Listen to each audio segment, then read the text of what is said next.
Hi guys, Bong Alcaide here. Welcome again sa bago nating video. Ngayon na lang ulit ako nakapagawa ng content. So sa video na to, let's try to review Jack of Clubs by Fragrance World. Ito yung box niya.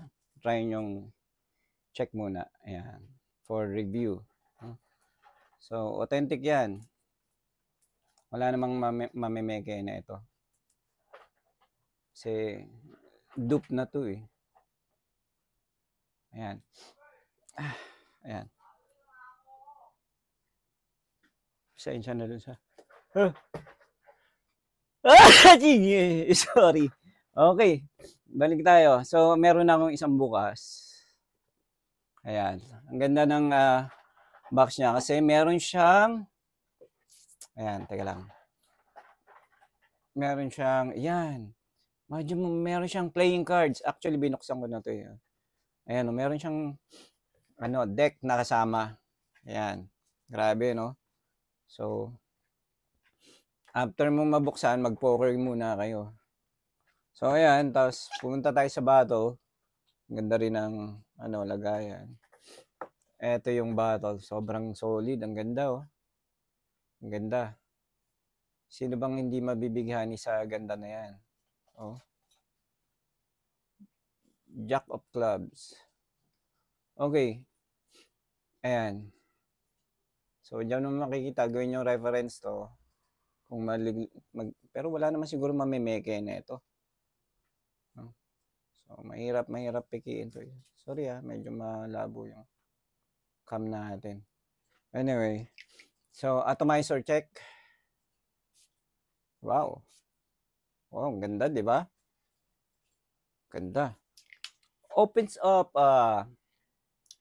opens up ginger, cardamom, and bergamot.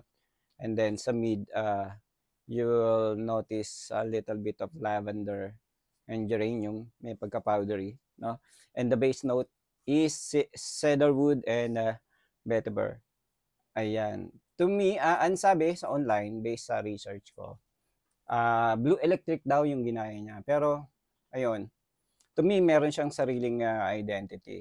Pero, similarly daw doon sa Blue Electric. Pero, may rami rin naman nagsasabing meron siyang sariling identity. Opening can be a little bit challenging kasi dahil dun sa ginger and cardamom na dahil dun rin sa bergamot, nagkakaroon siya ng spice. You know, spice. Yun yung pleasing warm spice niya in the opening. Tapos sa mid, yun nga, again, as I mentioned, lavender, and then sa dry down vetiver and the cedarwood, dun na nakukuha yung pagka-woody niya.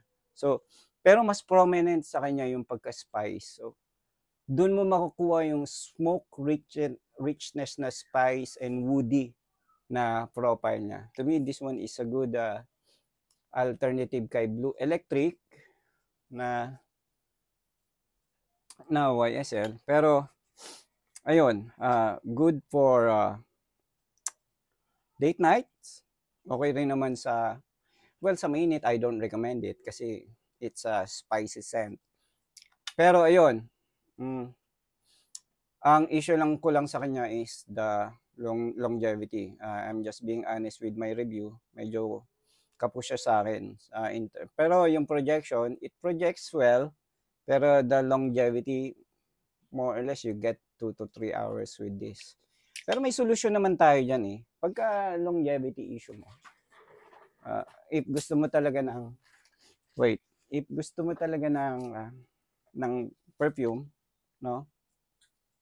Gusto mo ng perfume and sa tingin mo hindi naglalason nyo or hindi mo nalaamoy, most likely na anosmia ka na dyan or magbitbit ka lang ng ganito, no?